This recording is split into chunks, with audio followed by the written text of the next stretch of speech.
Well, here's something we don't say too often in June. Get ready for some possible flooding.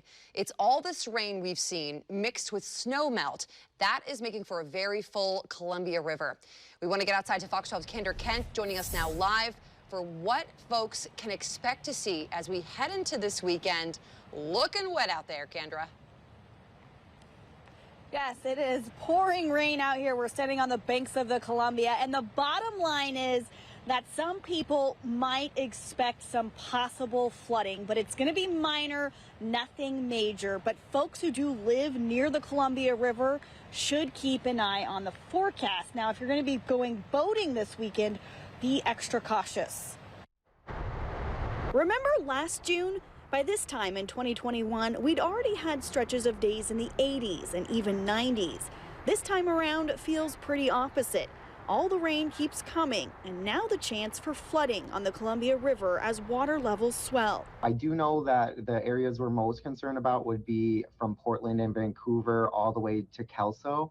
So that section of the Columbia River is most at risk. The National Weather Service says if you live along the banks in those areas, be prepared for possibly some minor flooding on the tail end of the weekend.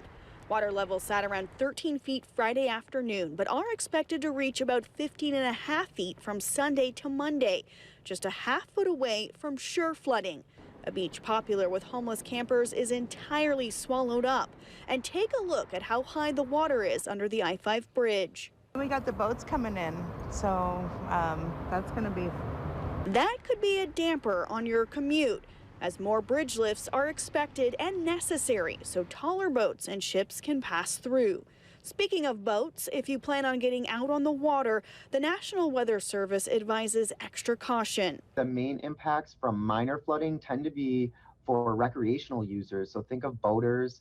So those who are venturing in the river should be prepared for objects that are typically exposed that no longer will be because the water levels are now higher than normal. Wear a life jacket too.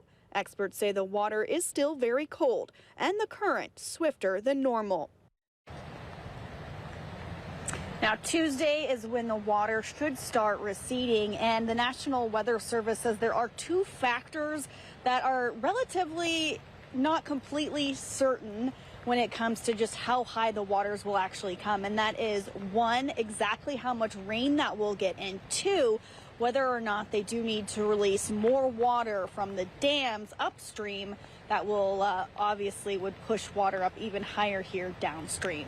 But of course, stay right here with Fox 12. We'll have everything you need to know as we do get closer to the weekend with the waters as they continue to rise. Reporting live, Kendra Kent, Fox 12 Oregon.